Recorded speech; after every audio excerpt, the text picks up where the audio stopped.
Hey there, it's Jill the Health Coach, and today is day 2 of my 3-day series on top 3 tips to help reach your optimal weight. So yesterday we talked a bit about water and why it is just so important, and interestingly how people don't even realize that they don't get enough water because it really is so easy to do, right? So what's day 2? Day 2, I was going to talk about there are just certain foods that are actually pretty inflammatory. Now, we all know that if we go off processed foods, we know that they're not good for us and they're filled with lots of chemicals. But there's some foods that are actually kind of surprising that tend to be very inflammatory. And, and it is interesting why, and we're going to get into that. So the 4 foods that I will say that are super inflammatory, and what's really cool is if you even eliminate even just one of these, sometimes that can be the biggest breakthrough. So those 4 foods are, drum roll please, wheat, corn, soy, and sugar. And it's what's amazing is, for example, wheat. I know that everybody thinks that going gluten-free is the big trend right now, which it is, and I actually do agree with going gluten-free, but for maybe different reasons than people think. But with one of my clients, it was really interesting. The only thing she changed was eliminating wheat, and whew, she lost 50 pounds like it was nothing. It just literally just melted right off of her. So it is that powerful that some of these inflammatory foods, if you just eliminate them, and there are so many other alternatives out there, it's amazing how they magically kind of, make you get to your optimal weight. So let's talk about wheat, and let's talk about wheat, corn, soy. They all have one thing in common. And the biggest thing that they have in common that makes them more inflammatory than a lot of other foods is that typically conventionally, if they're conventional, that means that they're sprayed with pesticides, and typically glyphosate, or otherwise known as Roundup. And that's where you get the conventional versus organic. And, there are so many studies out there that prove that any foods that are treated with glyphosate, they are endocrine disruptors. So what does that mean? It means that it interferes with your metabolism. It interferes with your hormones. It interferes with your gut microbe big time. And all of these things, guess what? They can help block your body's efforts to go to balance because they're just too overwhelmed. And what your body naturally wants to do is go back to balance, which means get your optimal weight. And that's all it means. Really, weight gain is really just a side effect of a body that's not in balance. Hopefully that makes sense. So if you were to eliminate even maybe one of those, you may find that that could be your magic bullet. And as I said, I've had some unbelievable experiences, and I've had even and don't forget, I've had hundreds and hundreds of clients. I've had over almost just about 800 people go through some of my online programs, and then the hundreds of clients that I've had. So all of that, I've got a lot of good stories, and all of these, that's why everything I do is based on the food and what we put into our body, because let's face it, what we put in our body really is fuel. So if we feed ourselves the wrong fuel, our body can't operate the way it's supposed to, meaning it can't be in balance. Make sense? Hopefully. So let's talk about, the wheat, corn, soy, those are the big things. Those are all sprayed. Unless it says it's organic, then they are all sprayed. So maybe, just maybe, you even just go and have as much organic as possible. Maybe not even take away those foods, maybe take away, or just only eat organic. I've had a few clients that they go overseas and they'll have bread or pasta, whatever. They're fine. And guess what? Like in Europe, glyphosate is outlawed. There's a reason for that because it's toxic. It kills kills people, slow kill people, you know? And so there's a reason why you're absolutely fine if you go to Italy and you can have all the pasta you want and you feel fine, but you come here, and some people do, they come here and they don't feel good. So that's the big difference, and that's why wheat, corn, and soy is in everything. I will tell you, you have to look at ingredients.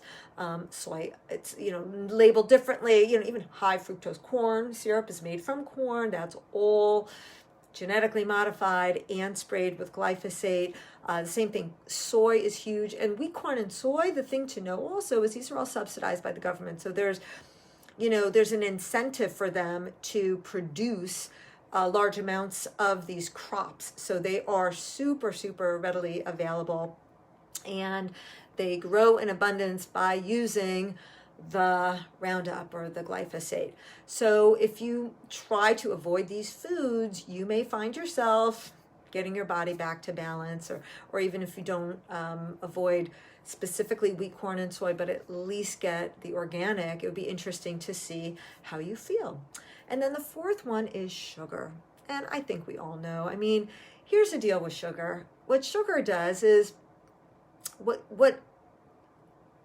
there's sugar and then there's foods that turn into sugar, but I'm just going to talk about sugar because foods that turn into sugar are wheat, corn, soy for the most part, because those are carbohydrates, except soy. Wheat and corn are carbohydrates and they break down into sugar. And what happens when your body takes in sugar, your blood sugar level spikes. When your blood sugar level spikes, guess what? Then, the insulin is called in. That's the hormone that takes the sugar out of the blood, because you can't have sugar floating around in the blood, and then it takes it into the cells to be used for energy. But if you can't use up all of that as energy, it just gets stored as fat. So that's why insulin is your fat storing hormone. That's what they call it.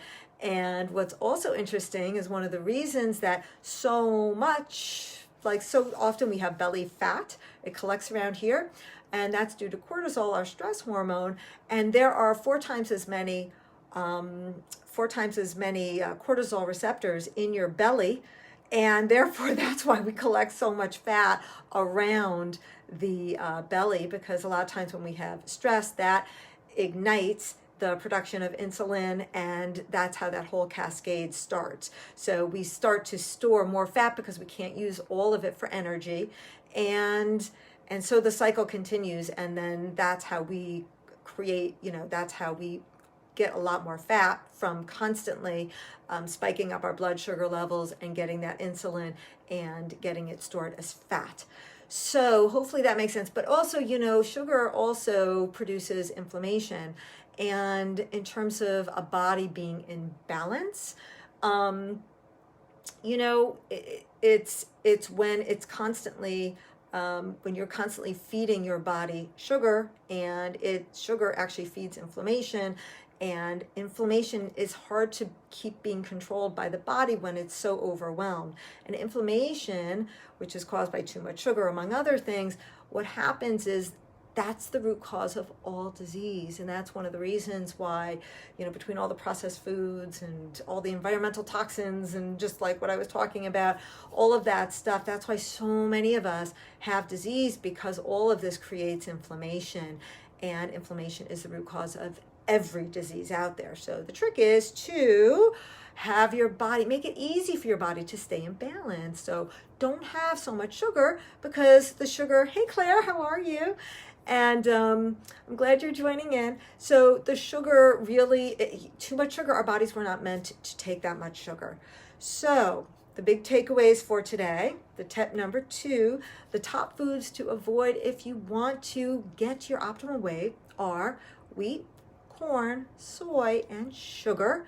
And tomorrow we're gonna have another tip, and that'll be the third and final day of just the tips to get your optimal weight. But that's gonna be about your mindset. And so many of us have a tough time getting into the groove, and we give up because we fail so many times. And it is a mind game, it truly is. And just to add insult to injury, when you eat all of these foods that your body wasn't meant to eat, it messes up your gut. Well, your gut lining, that's where your happy hormone or serotonin is produced. And when your body can't produce your happy hormone, your serotonin, because it's just so messed up, it's all crowded out with all of these foods and your body doesn't know what to do with them, guess what? We become anxious and we get depressed, and then we can't even make good decisions. And our brain, again, it all gets clouded. So tomorrow, we're just going to talk about a few mindset tricks to get us on the right path, because it all starts here. So I hope you guys got a little something out of this today. And please, if you like, oops, I just spit. Sorry. So if you like what you heard, throw me a hug or a heart or a fire emoji or whatever you got. Let me know if this is useful for you. So I'll continue doing these for you. And tomorrow, again, I will come back live around 5:30, and we'll talk about the third tip to balance to get to your optimal weight and bring balance to your body. Have a great night, everyone. Take care. Bye.